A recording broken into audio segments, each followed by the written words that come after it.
Welcome to the J&J PodPlex, where wrestling lives. So man up and step on it. Joining you, briefly after, what did we watch? Roadblock. I think you have a brain block. I had a brain block, Jesus. man. It was upsetting. All day, every day, twice on Sunday. Getting back at it again with Roadblock. Really wasn't a bad show for it being a non... Right. Not one of the staple pay-per-views. No, not by any means. Right. Just to really just created to be something before Royal Rumble, Right. which is going to be great, which is in I don't know how many freaking days, but it started off on a kickoff show. We had Big Cass with Rusev. against Rusev. It really wasn't. It left a lot to be desired. It was what it was, a kickoff match. It was exactly That's what it was. It was Big Cass lose to Rusev the way he did, being counted out because Enzo got knocked out by Rusev. Lana made it look like Enzo was trying to just give some of that Russian ass, and it just really no reason to even spend a whole lot of time on it. There's going to be another chapter in the rivalry for sure. Right. Which actually dates back to NXT. NXT. Yeah, actually, Enzo had one of his best promos to date, talking about Rusev didn't wear no shoes, and that was an enjoyable moment for me. He really wasn't wearing any shoes, man. Right, yeah, he wasn't. I think the biggest moment of the night for me, first of all, was Neville showing up and Neville turning heel. But I'll get on that in a minute. The thing that kicked off the show, basically, after the kickoff show, that kicked off the actual pay-per-view, was the New Day dropping the titles to Cesaro and Sheamus. I'll tell you what, I liked it. As much as entertainment that the New Day brought the WWE Universe, I think it was time to move it along. The main thing with them that I think a lot of people wanted to see was them beat Demolition's record. Yes, which they accomplished. So already, yeah. So it's at that point of, well, what the hell else do they have to do? Right. Yeah. I mean, now it's just more of along the lines of just winning them back over and over again. Now I will say, I don't know if dropping it to Cesaro and Sheamus was, the best team to drop it to. I would have, of course, chose the club, right? But I'm also very partial to them, right? Same way. And I'm actually pretty shocked why they weren't given the titles. Right, as many opportunities as they had to win them. I guess someone felt, okay, well maybe some other team should have it. The thing I will say, as far as the New Day beating Demolition, they made it something as big as what it was, due to the fact that on Monday they had to defend the titles twice in triple threat matches. Right. So it made it seem like it was important. Right. Now, does this signify New Day turning heel? We may have to wait and see. I don't think it would signify them turning heel. I mean, it could go two ways. They could continue, to regain back, or maybe they could just part ways, such like the Shield. Yeah. They kind of went their separate ways, and because like I told you earlier, I think Big E is just he is one of those talents where he could really, I think, do well, going solo. Yeah, he's got this. His size is just ridiculous. Oh, he's huge, and he can move pretty well. He can move quick, well for a big man. Yeah, absolutely. And his. I mean, how do you not love his finisher, the big ending? The big ending. I think it's. Dude. At first I was like, okay, at first I didn't think it was anything too spectacular, but I guess these days, there aren't many finishers that are like, oh my god, like that. That's but it's good. You have gay finishers like the coup de grace, but I'll close with that because that may be about an hour and a half rant.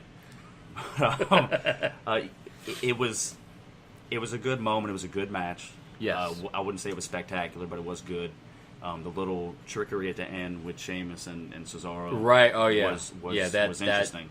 That was to say the least. Them working together, finally. Right. Yeah. As much as they don't like each other, they found a way to stay on the same page and ultimately get the tag title. Right.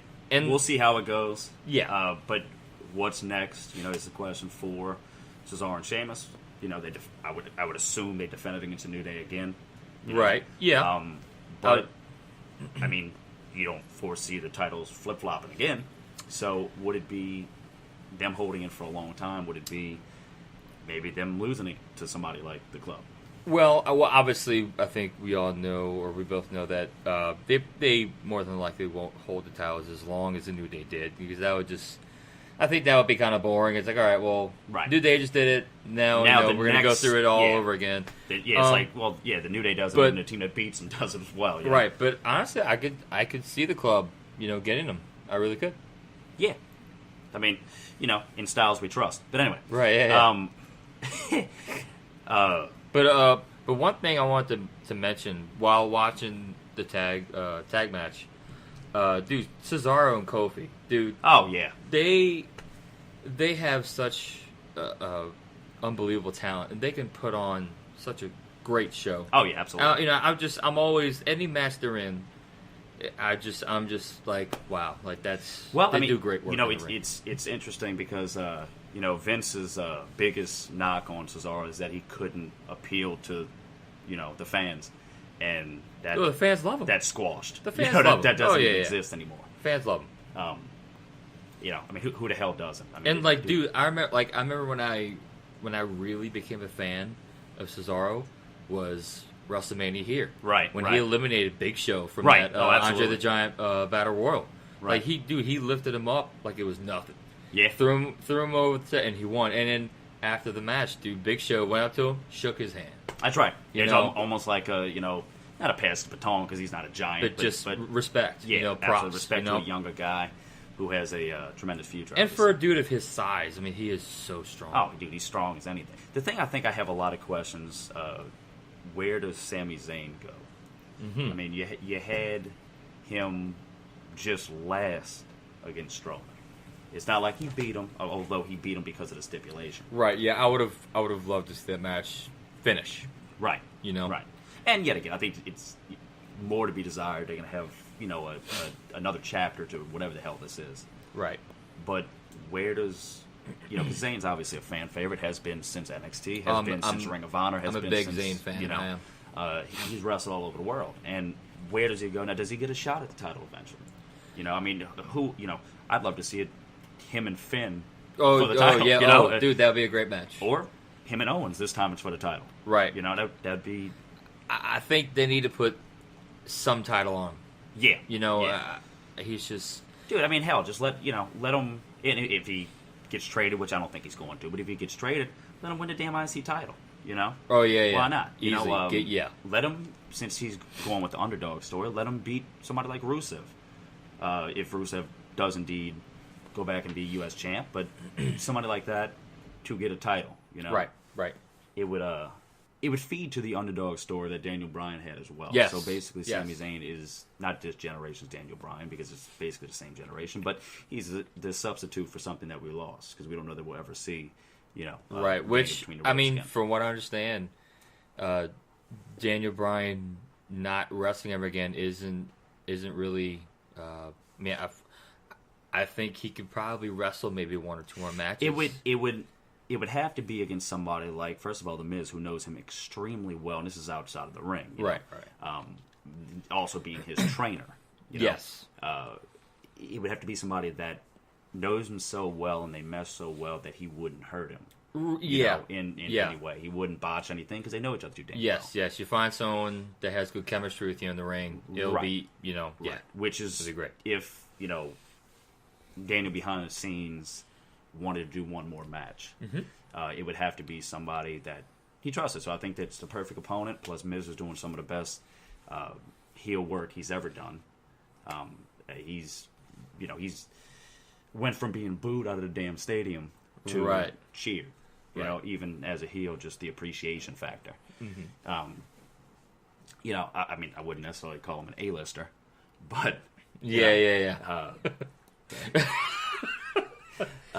The thing also is when you're looking at Braun Strowman, where does he go from here? Because when he began, he was just the loyal henchman to the Wyatts. Right.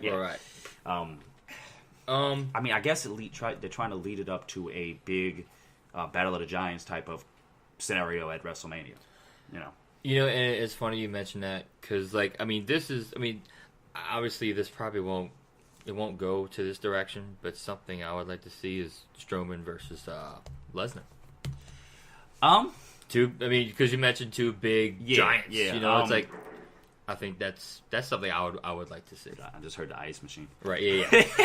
But it would be certainly interesting. They would have to do a hell of a lot of building for Braun Strowman to be on that level. And I think that'll be pretty easy to do. I think now it is. Because they were talking about this, last WrestleMania. Mm-hmm. They were talking about it possibly being Lesnar and Strowman, which wouldn't have made any sense back then. No. But now, they are doing more character development on him. Just think about the entrance. First of all, Lesnar is on Raw. Think about the entrance, when Strowman's out there talking about all the people he's beaten and, yada, yada, yada. Nobody in the locker room can hold me. The oldest setup in the book. But, right. And then you hear, Brock Lesnar's music, and all of a sudden, shit got real a little bit. Yes. That would be, I think, one of those, fantasy matchups. Right. That I would like to see at least, Yeah, most definitely. And the good thing about the Strowman and Zayn match is both guys benefited. It wasn't like one of them even looked like anything. Zayn, getting put through hell and lasting. Right. And Strowman being the aggressor. Even those moments when Zayn moved out the way and he ran into the ring post and everything, that still made him look like a monster, like he needs to be. Yeah. I didn't coin the phrase, but the match was certainly Ginger versus the monster. Right, yeah. And contrary to popular belief, I do truly believe Gingers have souls. So I want to get that out there. I want to clear the air on that. My wife has a soul. She's a ginger. She is a ginger. I do believe they have souls. I'm a fan. I'm not scared of a fire crotch. No. But anyway. But I'm gonna probably go back and delete. Yeah. But that match, I for what it was worth, I guess I enjoyed Sami Zayn lasting and winning, but not really winning because it just kind of match just ended. Yeah. At the time, I would have liked to see it finish. Right. Personally. Right. No, I agree with you on that. I'd have liked him to go up to Foley and say that it's not good enough. Saying that just lasting 10 minutes isn't good enough for him. He has to prove more. The next step in the story. Right. He has to prove more. He has to beat Strowman. Okay. Yeah. Of course, it may also be kind of stupid to build up Strowman that much and then have him lose. Right. But if it was like a one-time thing, if it was something like maybe his contract's on the line, that type of moment would open the doors for Zayn to have beaten him. Mm-hmm. And that would have made a hell of a lot more sense than, I'm really, really good, so I have to be able to beat this guy. That's just wasn't enough. Right. And then next, we had the Cruiserweight triple threat match between Brian Kendrick, T.J. Perkins, and Rich Swann. Okay, first of all, what I got to say about that. The Cruiserweight division, athletically, is incredible. Always entertaining to watch. Always. You're going to, they're not going to, our friends at Bleacher Report aren't going to always give it A's or the grades that I believe they deserve, but you're going to get a hell of a match. High flying, what certainly old school wrestling fans from the WCW days would enjoy. Yes. But the biggest beef with the Cruiserweight division is just simply the fact that there's no character development. No. I agree. The issue, first of all, Brian Kendrick probably is the most developed out of all of them as far as a character. But he's also been doing this for a long, long time. It's not like he's just a newcomer that all of it just has this charisma. He knows how to do it. I remember Kendrick when he was with Paul London. Yeah. That's... They should have beat New Day.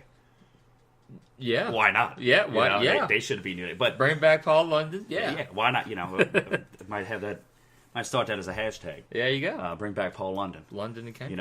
That and Feed Me More. Still got issues with that. But I agree with you on that, and then maybe we can touch up on that later. Once we get through our roadblock review. As for one thing, T.J. Perkins' entrance is, how the hell do you not like it? It's a perfect entrance. As crap as his character may be, the entrance almost makes up for it. It's the entrance, I would say, is nostalgic. Very much so. To when you and I were younger, we played, regular Nintendo. So Oh, yeah. Nintendo has that Absolutely. feel, and it just, bringing it back as a he kid. even has the character select screen. Yeah, I mean, yeah, that's absolutely cooler yeah. than anything, man. But and this is also something we've discussed too. The one drawback in his entrance is the dab. Oh, the damn dude. That goddamn dab. I don't like it. I don't understand it. I know it's from a song. I know Cam Newton kind of made it this bigger thing. Right.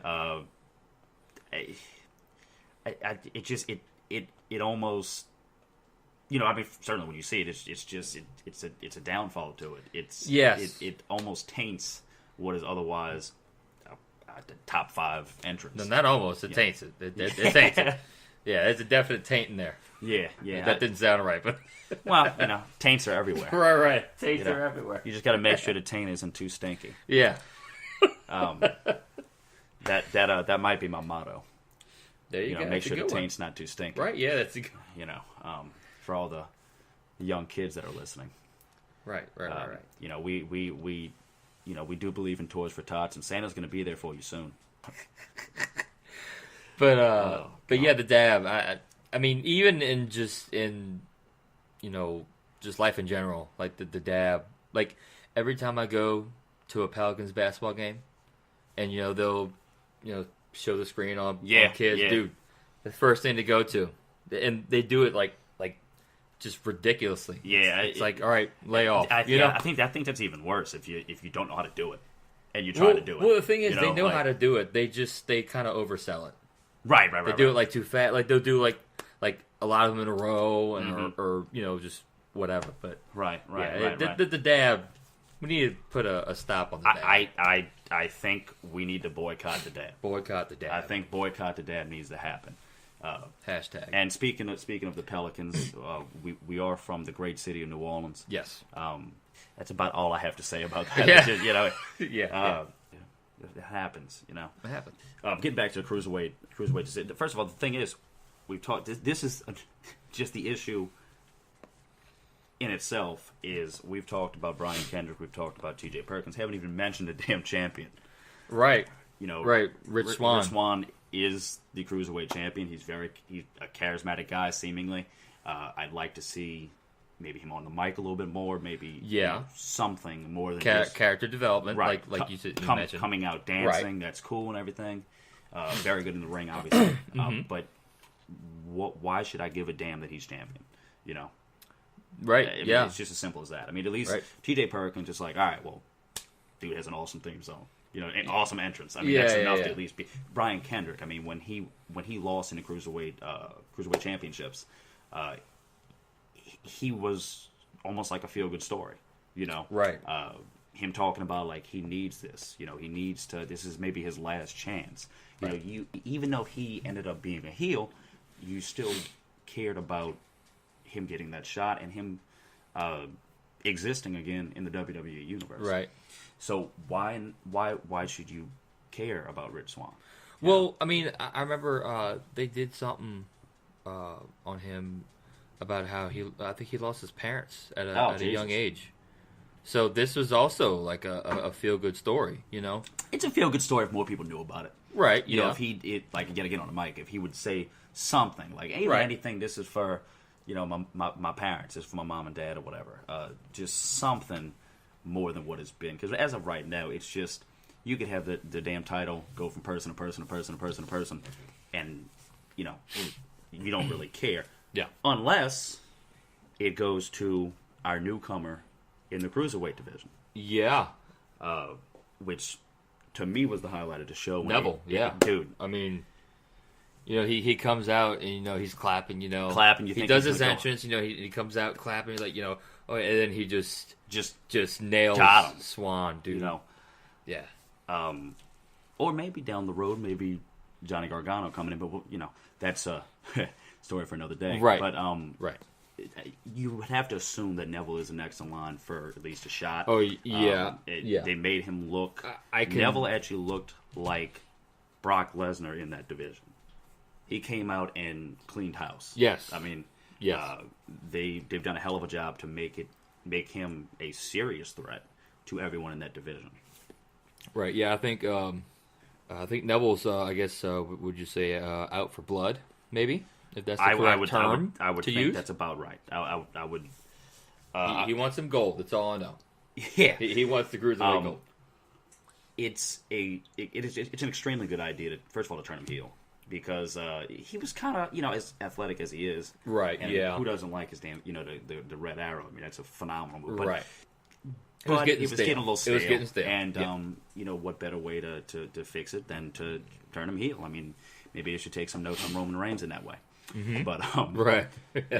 more on him in a minute. But so yeah, the that cruiserweight match it was like you said, cruiserweights are always fun to watch because it's fun to watch. They do just some of the moves that maybe the bigger guys don't do or can't do, or won't even try. Right, or won't even try. Worry about it because they, especially when you're in like a heavyweight match, when you're for the main title, when it's Kevin Owens, Roman Reigns, right.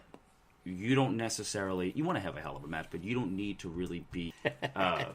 You don't need to really, I don't know, show off your skills as much. Right, yeah. Because the cruiserweights, that's all they really have. Right.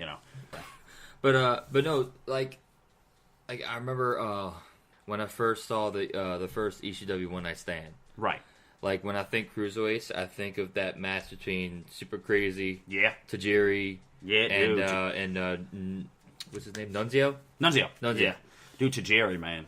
Dude. Oh my God. I heard that match. It was awesome. It was so good. And honestly, that's one of my favorite pay-per-views I've ever seen. He was actually in the Cruiserweight Championships. I don't know if you've seen too many. I did know that, yes. Dude, I know he's an older guy, but he did not look out of place. That's what I heard. I mean, he put on a show. Yeah. But I always base my Cruiserweight stuff off of that. Like, just I remember that match when very, very well. And it's when just I think awesome. Cruiserweight, I think of Chavo Guerrero all right, the way. Okay. I don't know exactly why, but I'm always kind of thinking about Chavo. And when you look at Chavo had a hell of a personality. It was, he of course with Eddie with Latino Heat. I mean, it gave you a reason to give a damn about it. That's I guess the main focus of the point. Right. But we'll see what happens. You have Neville obviously as a heel going up against Swan. That's seemingly going to happen. So maybe you do see a little bit. I'd love to see a pissed off Rich Swan. Yeah. Yeah. See what happens. A different side of him. Yeah. Kind of like Zane's getting a little bit. Right. So a little bit of an edge to you. Right. Right. That's what you want to see. You don't want to see John Cena laughing happy all the damn time. You want to see somebody a little pissed off. Right. That's like when Hogan turned when heel and joined NWO. It's like one of the biggest moments in wrestling history. Yeah. Right. As far as Cena goes, also I love John Cena. I'm going to say that in this podcast. Dude held the company on his back for 10 years and people boom. But that's whatever. That's another story for another day. I will do. I swear to God, I will do an entire podcast on that at some point. So stay tuned. We can stay tuned, guys. But moving along. So after that match, there was the women's match for the women's title. Sasha Banks, defending her title against Charlotte Flair. Yeah, and let me just say first and foremost that dude, back then, a couple years back maybe, I remember when a women's match was the match to go to use the bathroom. Yeah. Whatever. Smoke break. Yeah. That whole bit. But now, go dude, pick up the kids or something from grandma's house. But now, dude, the women's division is it's must. It's entertaining. It's must see now. Like, you're right. That perfectly describes it. It is must see. And that match was it was damn good. And Sasha got busted open in her mouth. Dude, I don't even know how the hell it happened. Yeah, I looked at her and because you're right, because we didn't see it because the network kept glitching and it kept freezing on us and stuff. So so what you're saying is the network's well worth the money. Yeah. But as far as they go, they build it as the last encounter. They kept saying that it was going to be the last encounter of Sasha and Charlotte. But how is that so? Sasha lost her title. She's due a rematch. You would think. Well, yeah. Absolutely. She should get her rematch clause. But of course, at the Raw after show, they we're talking about Bayley. They were talking about Bayley being the next. So right, does that turn into a triple threat? Do you sweep Sasha Banks under the rug for a minute, or is she actually hurt? Because she does have a knack for doing that. If she's not hurt, I would think triple threat. Yeah, just put Bayley in the mix. You know, I mean, she has been on the Raw roster for like a month or two, maybe. A couple months. Couple months, yeah. And I think it's time to give her a shot. Well, title, being a fan favorite. I mean, and that's an understatement. Fan favorite, dude. Yeah. That Pip, dude, the crowd goes nuts for her. I tell you what, I do want to extend an open invitation to Bayley. If she's looking for an escort to take her places down in the New Orleans metro area, I do drive a silver Toyota Matrix, and the code to my gate is 00585. So let's just leave that open-ended. We'll leave it open. Making himself a cup of coffee here. It's 3:00 in the morning here in New Orleans, Louisiana, and we're just so damn dedicated, man. We're fighting sleep and everything else, Right. Fighting sleep, fighting the cold. It's actually it's never cold here, so it's a terrifying experience. Yes. So we got to do something, man. I mean, I might eat cat food. You never know. I mean, I might eat cat food just to go to sleep. I might drink a Pepsi. I might drink a damn Pepsi. We like to have some fun in this podcast too, in case you haven't noticed. Why be serious? Why is so serious? I mean, speaking of why it's so serious, I mean, Sasha kind of looked a little bit like the Joker tonight. Oh, jeez. I mean, a little bit. I'm not talking about earning her red wings, but she. I mean, she did have the blood all over. I mean, yes. First of all, as good as people talk about Sasha, I don't think she even gets enough credit. Really? Do you think so? For what she's done, not by herself, of course, but what she's done as a singles competitor in NXT and in WWE is nothing short of incredible. Fact is, no offense to Charlotte, because Charlotte is great. She was a household name before she even wrestled. Oh, because of the fact of being, her name, obviously, right, the Nature Boys, the Great One's daughter, right. They put on a show again, as they always do. Right. They put on a show again. I literally hate seeing somebody that I like watching tap out, but she was in the figure eight multiple times. Charlotte was attacking the knee, so it storyline wise it makes sense. It just right. Yeah. Have you ever been put in the figure four? A few times, hurts. but that was actually my ex-wife. She did that financially, the figure four. That's a good analogy there. I like that. Yeah, funny. yeah. So that's why I am open to Bayley now. If because of the fact that it is an ex-wife. So we can bring the wacky inflatable arm flailing tube man with you. Right. We could take them with us. No big deal. Yeah. But tell her if she doesn't mind, she could maybe tell Seth to come with her, because I do have a friend of mine that would love to accompany him wherever he would like. Right. But yeah, that what the hell the women's championship. Right. Yeah.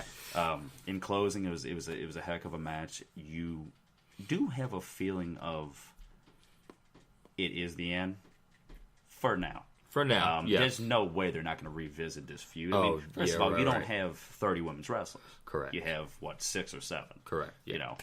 Even bringing in people, it worked. It worked on a lot of levels. First of all, being an old school fan who loved ECW, loved the Attitude Era, seeing blood in a women's match, was, I don't want to say a refreshing sight. I mean, you don't want to see somebody dripping blood, but made it more real. Right. Yeah. Right. Real. Made it more real, and because we have a lot of haters saying wrestling's fake, so so that's the end of the women's thing. Yeah. That's it for the women. Yeah. So moving along, we had the Kevin Owens and Roman Reigns match. Yes, for the WWE World Heavyweight Championship, Universal Championship. I get them mixed up. I mean, they both look. Your boy has the World Championship. Yes, I believe he does. Yes. For those of you who don't know, the Phenomenal One is holding the world champion, whatever the fuck it is, the blue championship. The blue. He has the blue title. Now all these titles are color coded. Yeah, it's what is interesting about and this is weird to me. You have the blue title, you have the red title, right? Like, are we trying to be gang related? Is this Crips versus Bloods? Is this Hillary versus Trump? What is this? That's actually the Hillary and Trump thing. With the blue and red. Yeah, that kind of that does fit in, I believe. Right, yeah. right. Although Hillary does have a penis, we'll talk about that later on. But she does indeed have a penis. I'd like to, we'll have a poll question later for how many of you think that she has a penis. Right. I'm thinking we're gonna get about 96%. You got a couple. You got a couple douche nozzles up in Massachusetts. That might, come on there and say a little something. But hey, at least they're not Yankee fans. Right. So. Right. Yeah. Not Yankee fans. That's gonna happen often. Yes, that'll happen often on this thing. But the Kevin Owens Roman Reigns match. Of course, being that with everything that happened between Jericho and Rollins. Wait, we didn't do that. We actually didn't do that. We actually didn't yet. do We Jericho that Rollins. Match. We're gonna flash back. Because, we'll flash back. As I said, it is about 3 a.m. We're fighting both sleep and Father Time, Mother Nature, little Billy Bob Thornton, whatever. We fighting everybody. Come hell or high water. I'm starting to see shit. I drank so much damn coffee. I may have a heart attack before the show's over, but we're gonna flash back to Rollins and Jericho. Yes.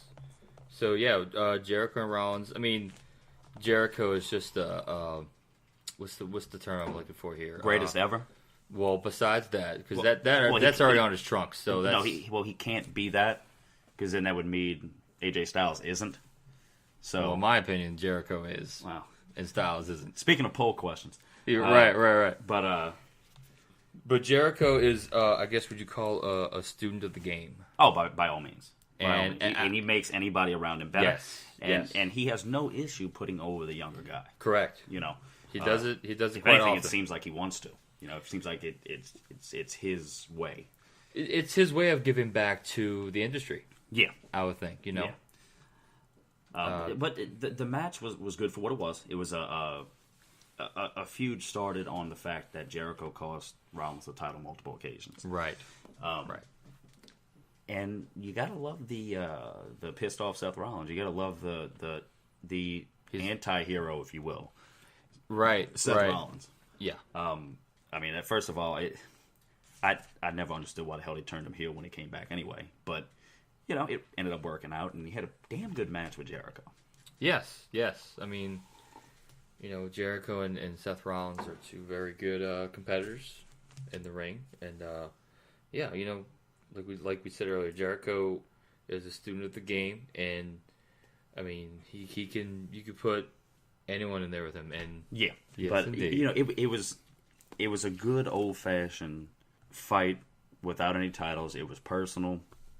It showed that it was personal, mm-hmm. and I actually do like the fact, kind of getting on to the main event, but I do like the fact that it's intertwined. I do like the fact that Kevin Owens, of course, being best friends with Chris Jericho, is intertwined with Rollins and Reigns, which opened up the mini Shield reunion tonight.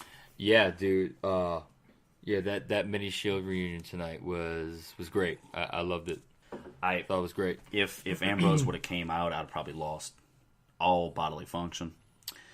It wouldn't have been pretty. I'd have to get some little, get Consuelo over here with some lemon pledge, Consuelo. Did I say Consuelo or Consuela? Consuelo, I think. All right, well, that's actually extremely loud. Jesus. The good thing about the Jericho Owens thing is obviously you had moments where you thought, oh, well, they're no longer best friends, man. But the thing about best friends, they fight and they get over. That's correct. What happened in the end? Jericho came to his aid, took care of his boy. I mean, gave Kevin Owens the code breaker, but also it saved his championship at the same time. Right. So it's like, Jericho is probably blowing off some steam, giving him the code breaker, but he's like, you know what? I'm gonna kill two birds with one stone. I'm gonna help you out by letting I'm gonna get you my keep retribution on you in a way. Right, but let you keep your child at the same time. It's kind of like when brothers punch each other. It's you had to get them back. Right. You had to get Absolutely. them back. So that happened. Plus, you retain it over Roman Reigns. Which, speaking of Roman Reigns, he gets booed out of the damn building. Even Dwayne "The Rock" Johnson couldn't do anything about it. No. No. Which is like if The Rock, your own family, can't praise you and then it's really difficult, right? Honestly, what I hope he'd do, I hope he turns heel eventually. Unless they do a little Shield thing, I don't have any issue with that. I think that would be good for him. But yeah, if he turns heel eventually, you want to kind of see him go off on the fans a little bit, and right, like we were talking about earlier. I hope he somehow becomes women's champion too. I hope he gets all the damn titles and rubs it in everybody's face. I would love it, and it would. That would be fun. It would make people like it more too. Yeah. Quick little tidbit fact. As far as Dwayne "The Rock" Johnson goes, of course, we all know he used to play football. He went to the University of Miami. The U. Now, the other little known fact, speaking of being in the New Orleans area, being a big fan of the LSU Tigers, our new head coach, Mr. Ed Ogeron, yes, who will be on the show eventually. I'm going to have his people talk to my people. Yeah. Of course, I am my people, so I'm waiting to hear a phone call. Anyway, but he actually used to coach in Miami. Coach Ed Ogeron was actually the guy who recruited Dwayne "The Rock" Johnson. Really? Yes. That's pretty interesting. I didn't know that. I figured I'd spill a little knowledge on some people. Right. Because I have too damn much of it. I have to spill it. Although you are the brain. The brain. But, every once in a while, the brain junior got a little something. The brain junior. So. AKA Superfly. The way the championship ended tonight, what happens now? Do you have 2-on-2 all the time? Because obviously it's turned into that. Mm-hmm. Right. It's turned into Rollins and Reigns versus Jericho and his boyfriend. Right. So what happens now? Do you have even a 4-way for the title? I mean, what route do you go? That's a very good question. Because it seemed almost certain that Jericho was turning on him tonight. It seemed that way, right, and is maybe that why was he's that good. Obviously, that was just their plan to maybe make people think that their friendship is done with and over. But in the end, they're just playing tricks on people. Which is what they do. Yeah. But I do applaud Kevin Owens for the show he put on tonight emotionally. Yes. I mean, if you didn't know any better, you'd think that was really his best friend. Right. You'd think that really is, the thing he thinks about first thing in the morning, the things last thing he thinks about when he goes to bed. So, by no means was it a great match. It's not, it's not Styles Cena at SummerSlam. It's not Nakamura Zayn. It's not Finn Samoa Joe. It's not Gargano Ciampa. It was good for what it was. It was, although it was a title match, it was moving the storyline along. Yes. Doing some character development, which we need to do in all facets. But right, it did its job. The pay-per-view was not bad, but was not the best of the year. Correct. So it was entertaining. If I had to grade it, I would maybe give it a C+, B- range. I think I'd go B-. I'd go okay. B-. I think I'd go B- because you had important moments like the Neville thing. Of course, New Day losing their title. You had important moments, so I think I'd go at least B- on that. Now, Bleacher Report's probably going to give it an F or something because the next up is going to be Royal Rumble. So yes, get a little excited about that. Of course, it's already been said that Brock and Goldberg will both be in the same ring, or at least in the Royal Rumble. And there's, a long list of names that could be in the match. Yeah. I think it's almost a certainty, and you heard it here first.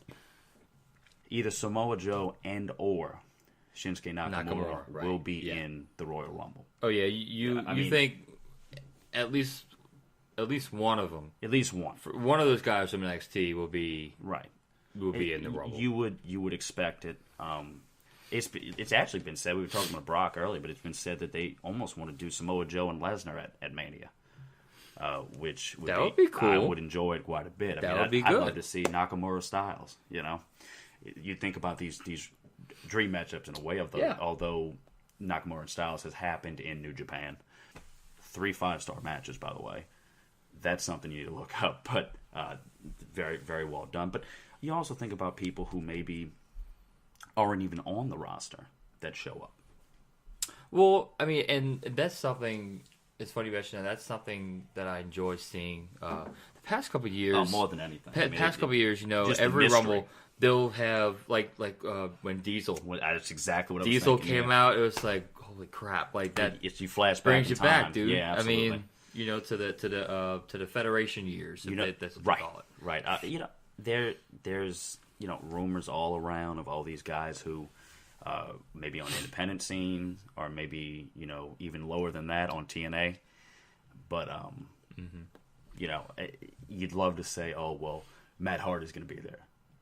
Deleting the entire roster. Deleting the entire roster. Delete. They're unfortunately are still under contract. But another guy, speaking of NXT, Bobby Roode. There's been many things saying that Bobby Roode may move up. I mean, why not? What the hell else does he have to prove? Right. Especially when you have a returning Austin Aries to NXT. You have more and more guys coming to NXT from random places. I mean, you have I think his name was Bing Wong or something like that from China. Yeah. You just multiple guys that do. You have Gargano looking extremely good now. You have the Perfect 10, doing his thing in there. I'm gonna make another point and lost it. Bring it back. Also they were talking about, speaking of Lucha Underground and Independence, they were talking about Ricochet making his way to at least NXT. So I mean, you don't have any more reason to keep. As good as they have made NXT, you don't have any real reason to keep Samoa Joe, to keep Nakamura, to keep Bobby Roode. There's no reason to not move them up in the main roster. There is spots. You do have 2 separate shows. So why the hell not? Right, why not? I mean, who the hell wouldn't want to, hear a yelling match between, Bobby Roode and Kevin Owens? I mean, it would be must-see TV. Well, something actually I would... this is our inaugural episode, I'd like to maybe include something entitled Headlocks and Headlines. Indeed, you do. Do you like it? It should be a segment. Or Headlines and Headlocks, whatever. Headlines and Headlocks. Headlines and Headlocks. Yeah. Or Headlocks and Headlines, whatever. Headlines and Headlocks. Headlines. Okay. Yeah. We'll do that. Okay, so, we're going to do this thing called Headlines and Headlocks, where we're just going to just read you some random headlines concerning WWE, any wrestling promotion, really. I'm reading here that apparently Mick Foley will be undergoing a hip replacement surgery. Oh, Jesus. Saying Mick Foley will be undergoing hip replacement surgery. As noted, Foley was expected to take the rest of the year off, but it looks like he will be taking even more time off. And it's being said that Foley worked last week's Raw only to give Sami Zayn's match a rub on Monday's episode. And you got to enjoy that. Right. And Foley may be back on the January 2nd episode of Raw, but will be going again regardless to recover from the surgery. Well, so, prayers for Mick. Right, yeah, prayers for Mick. For jolly old St. Mick. And yeah. Tis the season. Well, I think he's actually using the hip replacement quotation, I think he's using that to actually do his real job. Which is Santa Claus. Right. Yes. Right. He is jolly old Saint Nick. But as far as his hip goes, I mean, it's got to be a repercussion from falling off of the Hell in a Cell and through the announce tape. I mean, all these years later. Right. Oh yeah, dude. All the those... dude went through hell, man. He has every right to get his hip replaced. Oh yeah. Get everything replaced. Put a pig heart in there. Put 2. Get everything replaced. He'll be fine, but you would have thought he'd already had a hip replacement. You would think. It doesn't seem like anything new. You would think he would have had hip replacements and maybe like a new set of teeth. Yeah. I mean, you have that, you would think that lasting image of Mick Foley with the tooth in his cheek or whatever the hell that was.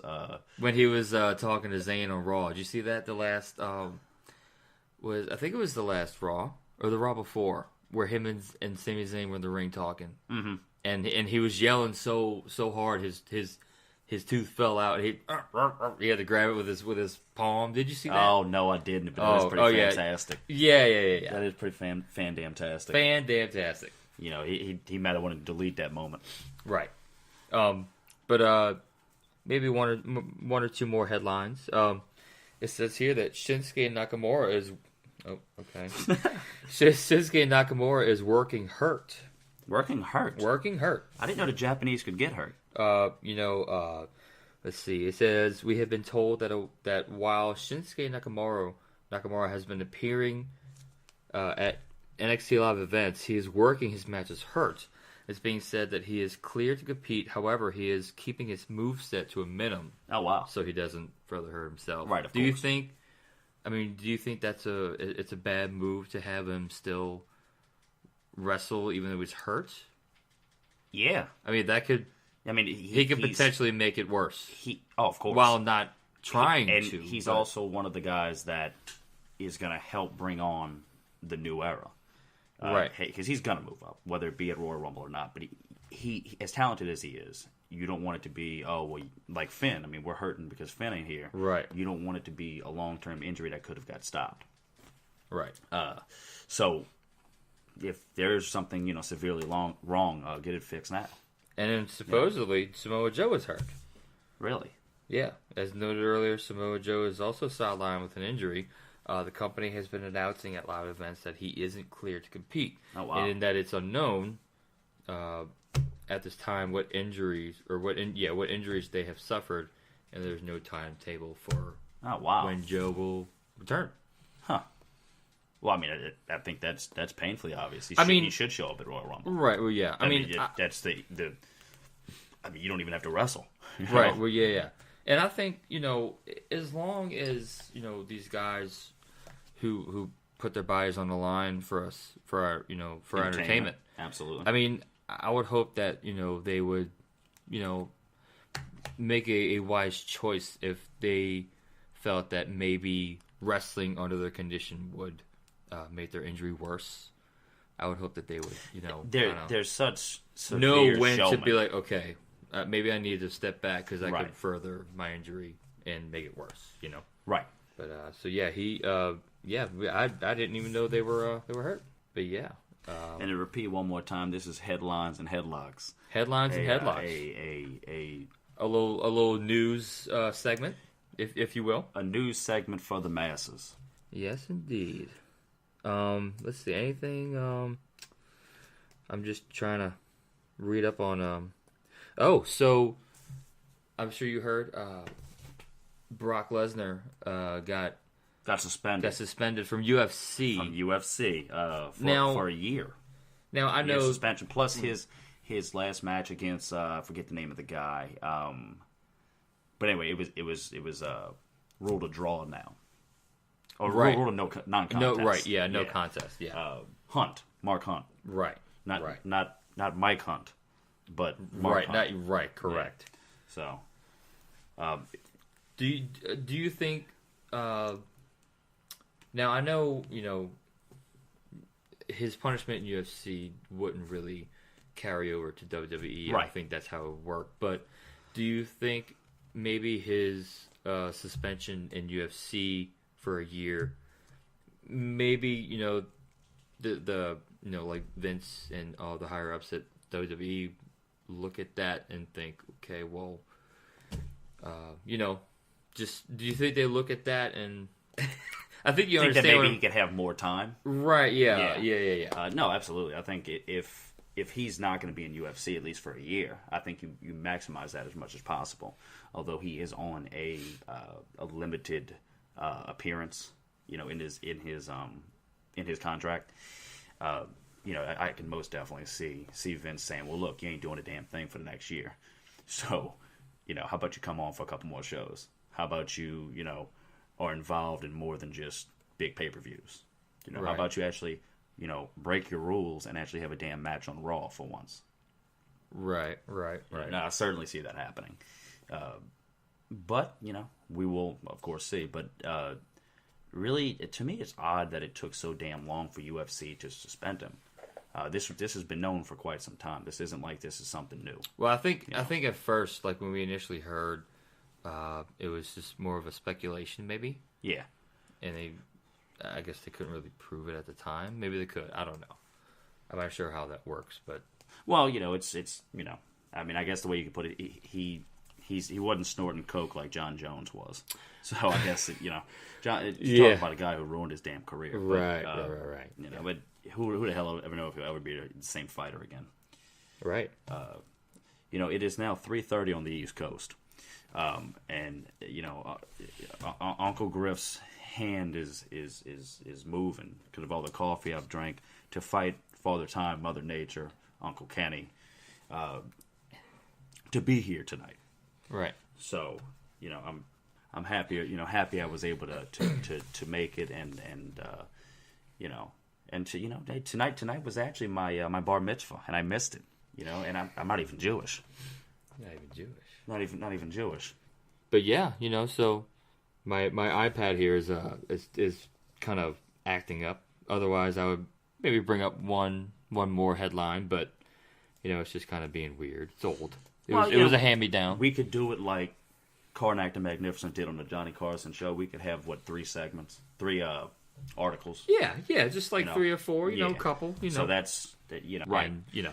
Well, we will, you know, we'll also have a couple more things as this goes. I mean, we do the reviews of the pay-per-views. Right. We may do what we call the state of the state of WWE. How's that, you know, how's everything going?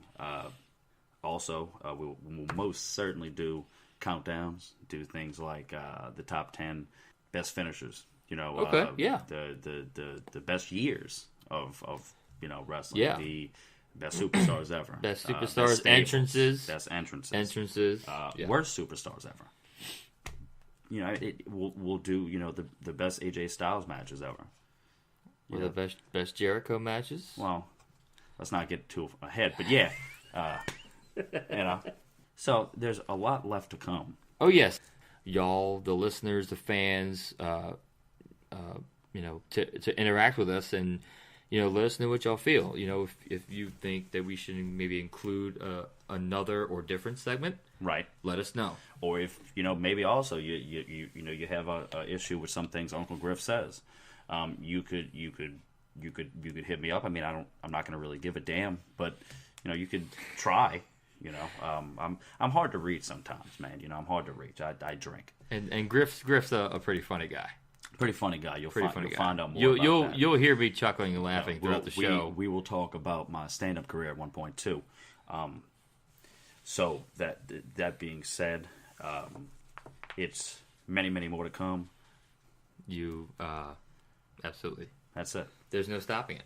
We're gonna drop it. We're gonna drop it often. We're gonna drop it heavy. We're gonna drop it wet. Wet.